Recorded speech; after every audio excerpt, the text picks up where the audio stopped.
দেখো, তোমাদের প্রথম যে অঙ্কটা আছে 5-এর দাগের অঙ্কটা বলছে একটি বন্যত্রাণ শিবিরে 4,000 জনের 190 দিনের খাবার মজুত আছে। 30 দিন পর 800 জন অন্যত্র চলে গেলেন। যারা রয়ে গেলেন অবশিষ্ট খাদ্যে তাদের আর কতদিন চলবে সেটা বের করতে বলছে। তাহলে একটু খেয়াল করো, তোমার মোট খাবারটা ছিল 190 দিনের, খাওয়া হয়েছে 30 দিন, তাহলে আর কতদিন বাকি আছে? বাকি আছে 190 থেকে যদি আমরা 30 বিয়োগ করি তাহলে 160 দিন বাকি আছে। এই 160 দিন কতজন লোকের চলার কথা? 160 দিন চলার কথা 4,000 লোকের, কিন্তু তোমাদের এখানে 800 জন লোক চলে গেছে। তার মানে 4,000 জন লোক থেকে 800 জন চলে যাওয়ার পর লোক আছে হচ্ছে 3200 জন। 4,000 বিয়োগ 800 সমান হচ্ছে 3200 জন। এই 3200 জন লোকের তাহলে কতদিন চলবে? অর্থাৎ তাহলে কি দাঁড়ালো যে 4,000 জন লোকের চলে তোমার আরো 160 দিন, তাহলে 3200 লোকের আর কতদিন চলবে সেটা বের করতে হবে। দেখো আমরা করছি, প্রথমে লিখো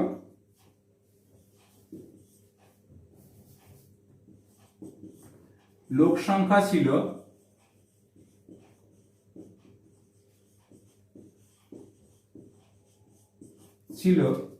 4,000 জন, চলে গেল 800 জন। আমরা যদি বিয়োগ করি তাহলে কত হচ্ছে? অতএব লোক আছে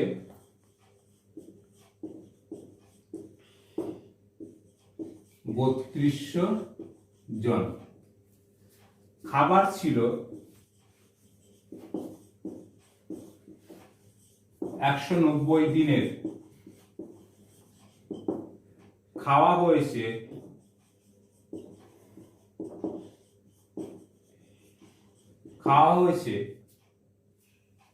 30 দিন।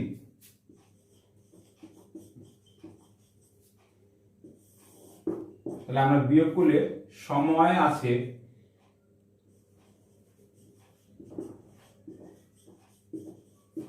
160 দিন। প্রথমে আমরা এটা করলাম। এটা করার পরে আমাদের যেটা করতে হবে, ছক করতে হবে। তোমরা জানো যে ছকটা কি হবে, লেখো। গণিতের ভাষায় সমস্যাটি হলো, গণিতের ভাষায়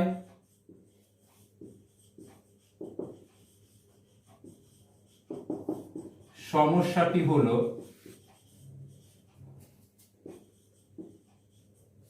বের করতে বলছে কত দিন চলবে। লোক সংখ্যা ব্র্যাকেটে জন আর সময় ব্র্যাকেটে দিন। একটা জিনিস খেয়াল করবে, আমরা এখানটা লোক সংখ্যাটাকে বাঁ পাশে লিখেছি, সময়টাকে ডান পাশে লিখেছি।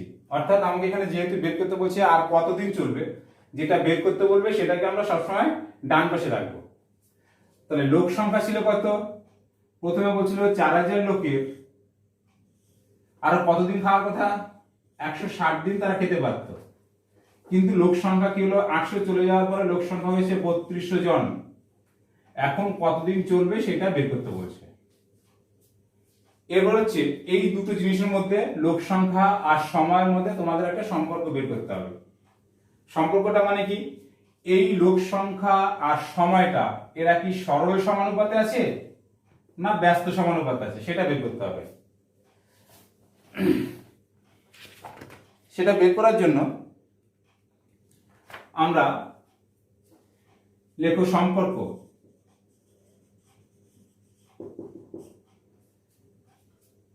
খাবারের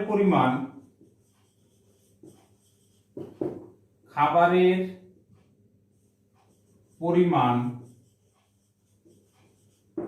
নির্দিষ্ট থাকলে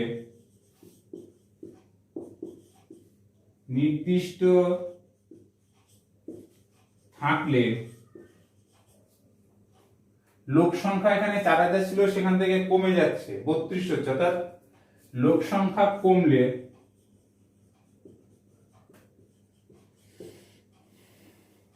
সংখ্যা কমলে বেশি দিন চলবে।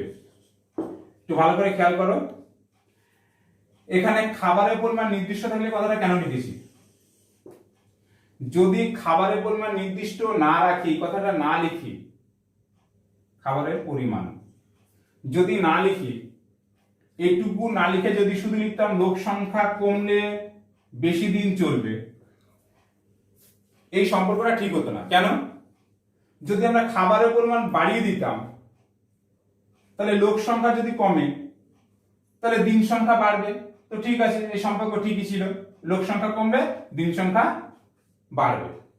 যদি লোক সংখ্যা কমার সঙ্গে সঙ্গে খাবারের পরিমাণ কমিয়ে দিই, অর্থাৎ আগে ধরো কথার কথা 10 বস্তা চাল ছিল, এখন আমরা সেখানে 5 বস্তা বা 4 বস্তা চাল করে দিলাম, তাহলে কি লোক সংখ্যা কমলে বেশি দিন চলবে? না, সেক্ষেত্রে কিন্তু লোক সংখ্যা কমার সঙ্গে সঙ্গে দিন সংখ্যা কমবে যখন খাবারের পরিমাণ কমে যাবে। তাই তোমাকে কোশ্চেনে দেওয়া আছে ওই একই পরিমাণের খাবারে, সেই কথাটা কিন্তু তোমাদের এখানে লিখে দিতে হবে, যে এই লেখাটা যদি না থাকে তাহলে কিন্তু এই সম্পর্কটা পুরোটাই চেঞ্জ হয়ে যাবে, ভিন্ন হয়ে যাবে। অর্থাৎ এই ক্ষেত্রে যে সম্পর্কটা হচ্ছে, লেখো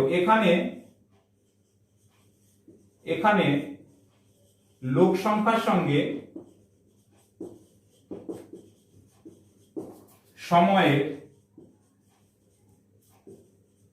সময়ের ব্যস্ত সম্পর্ক।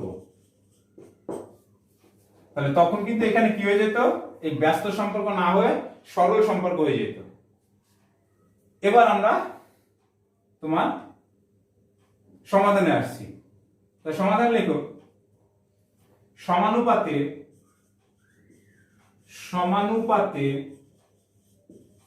প্রথম সম্পর্কের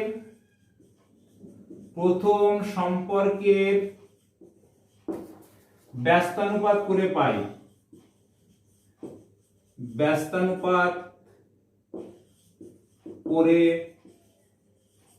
প্রথম সম্পর্কের ব্যস্তানুপাত করে পাই। তার মানে কি, এখানে প্রথম সম্পর্ক কিন্তু এইটা, এটাকে কিভাবে ব্যস্তানুপাত করবে? অতএব 3200/4000 সমান, এইখানে যা আছে তাই লিখবে, 160 জিজ্ঞাসাবাদের চিহ্ন। তাহলে কি লিখেছি এখানে? সমানুপাতে প্রথম সম্পর্কের, এই প্রথম সম্পর্ক মানে এইটা, তার ব্যস্তানুপাত মানে যা ছিল সেটা উল্টে গেল, অর্থাৎ নিচেটা উপরে গেলে উপরেটা নিচে আসবে, সেই কারণে বলা হচ্ছে ব্যস্তানুপাত। আর যেটা বের করতে বলবে সেটা যা আছে তাই থাকবে, বা 3200/4000 সমান 160 জিজ্ঞাসাবাদের চিহ্ন, অর্থাৎ যেটাকে বের করতে হবে। আমরা যদি বজ্রগুণন করি তাহলে কি দাঁড়াচ্ছে এখানটায়? 3200 ইন্টু জিজ্ঞাসাবাদের চিহ্ন সমান 4000 ইন্টু 160। অতএব জিজ্ঞাসাবাদের চিহ্ন সমান 4000 ইন্টু 160/3200। এই দুটো শূন্য কাটলো, এটা হচ্ছে কত? আচ্ছা, এখানে একটা শূন্য কাটে, তাহলে তোমাদের বুঝতে সুবিধা হবে, আমরা এটা মুছে দিচ্ছি, তাহলে তোমাদের ক্যালকুলেশনটা সুবিধা হবে। 4000 ইন্টু 160/3200, একটা শূন্য এখানে শূন্য এখানে শূন্য, 16 দুগুণে 32, এটা কাটলে 200 সমান 200। অতএব বাকি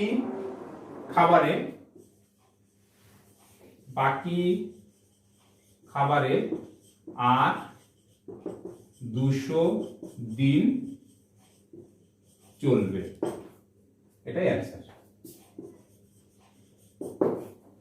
এবার তোমাদের 9 দাগের অঙ্কটা বলছে, দুটি শরবতের সিরাপ ও জলের অনুপাত 2:5 ও 6:10, কোনটি বেশি মিষ্টি দেখি। তাহলে দেখো, প্রথম শরবতে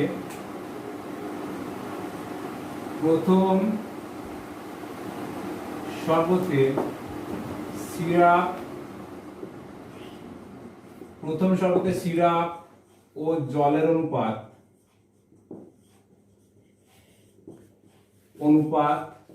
2:5।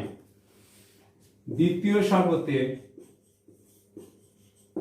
শরবতে সিরাপ ও জলের অনুপাত 6:10।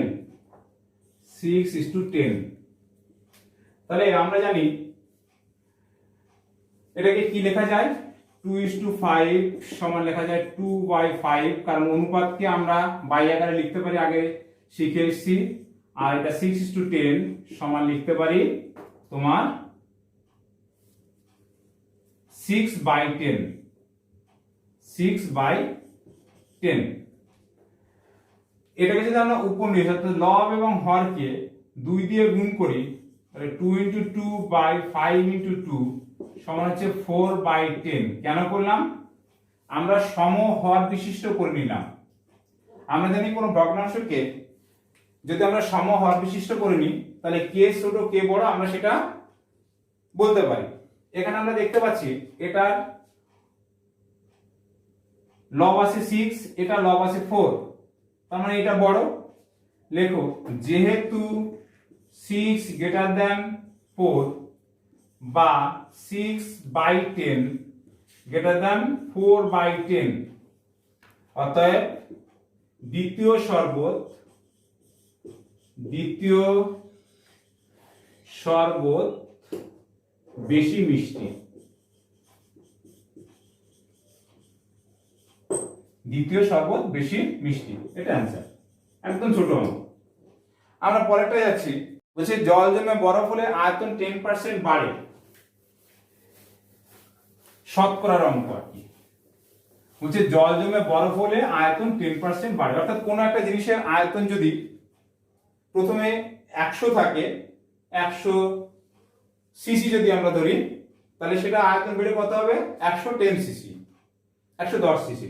তাহলে আমরা ধরে নিই 10 অঙ্কটা আমরা ধরছি জল আছে, ধরি জল আছে 100 সিসি। এবার দেখো জল জমে বরফ হলে, জল জমে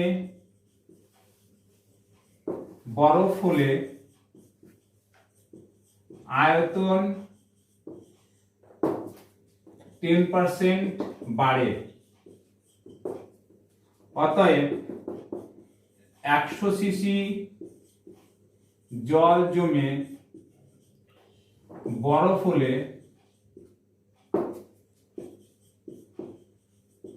তার আয়তন হবে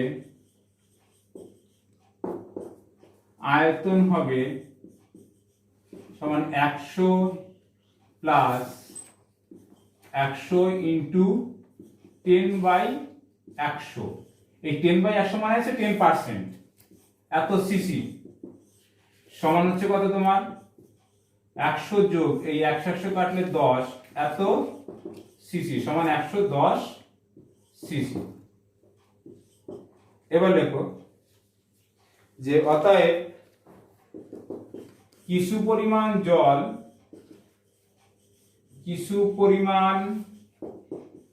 জল ও তা থেকে তৈরি বরফের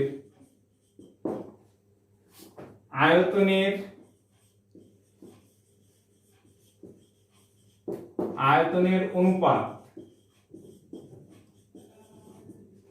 100:110। এটা যদি আমরা লঘিষ্ঠ আকারে আনি, তাহলে 10 দিয়ে ভাগ করা যায়, 10 দিয়ে ভাগ করে আসে 10:11। এটা হচ্ছে অ্যান্সার।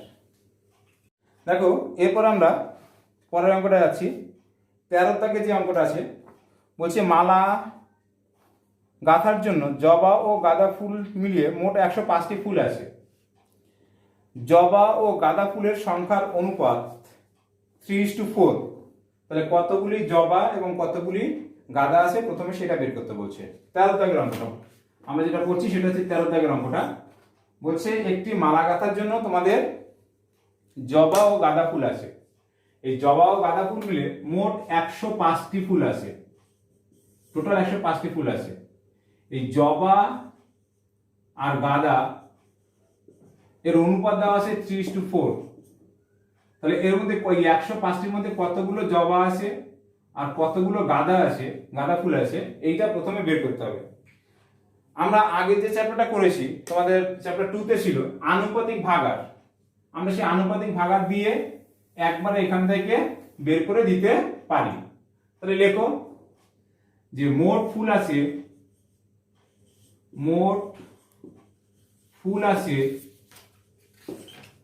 105টি। আর কি বলছে, জবা ও গাঁদা ফুলের অনুপাত 3:4। তাহলে অতএব 105টি ফুলের মধ্যে কমা দিয়ে নিচে লেখো জবা আছে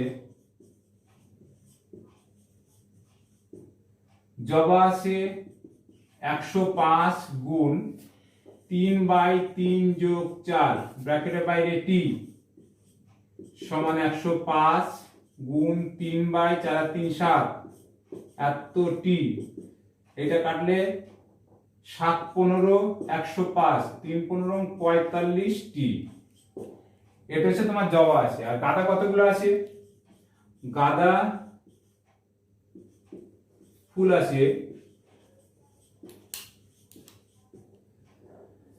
সমান 105 গুণ 4/3 যোগ 4 এতটি সমান 105 গুণ 4/7 এতটি 15 সমান 4 15 60টি। তাহলে আমরা কি লিখতে পারি, অতএব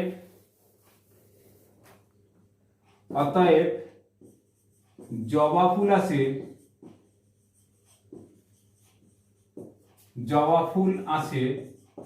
45টি এবং গাঁদা ফুল আছে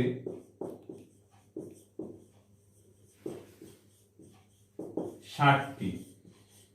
এটা গেল প্রথম উত্তরটা। এরপর তোমাদের কি জানতে চেয়েছে, বলছে আর কতগুলি জবা ফুল দিলে দু রকম ফুলের সংখ্যার অনুপাতটি সমান হবে। অর্থাৎ এই যে দুটো সংখ্যা বেরিয়েছে, এই দুটো সংখ্যা সমান হবে, সেটা তোমাকে বের করতে বলছে। কতগুলি জবা দিলে,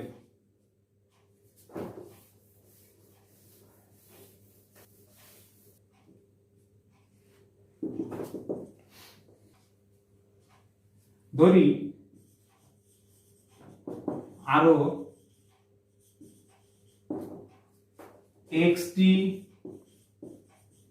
জবা দিলে, জবা ফুল আর কি, জবা ফুল দিলে না নিলে কি আছে দেখো তো, দিলে জবা ও গাঁদা ফুলের পরিমাণ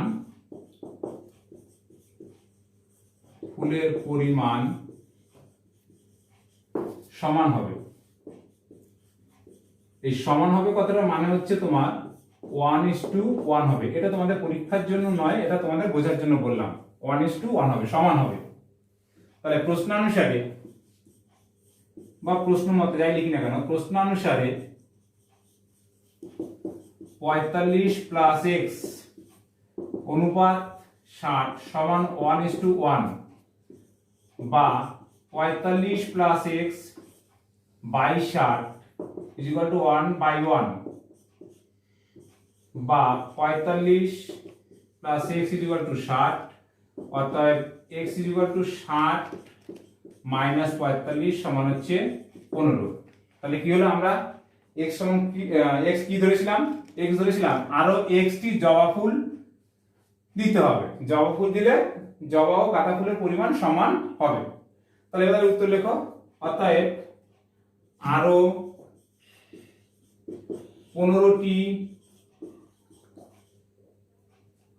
জবা ফুল নিলে জবা ফুল নিতে হবে লিখলেও হবে, নিতে হবে। এটা অ্যান্সার। একটা জিনিস খেয়াল রাখবে তোমরা, যে অনেক সময় অনেক ছাত্র আরো জবা ফুল লাগবে বলে তোমরা এটা করে দাও, 60 মাইনাস 45 সমান 15টি। এটা কিন্তু ভুল প্রসেস, এটা করবে না। এই ক্যালকুলেশনটা করে তোমরা এই এক্স এর মান অর্থাৎ কতগুলো জবা ফুল লাগবে সেটা বের করবে। এটা কিন্তু ভুল পদ্ধতি, এটা করলে কিন্তু নম্বর হবে না।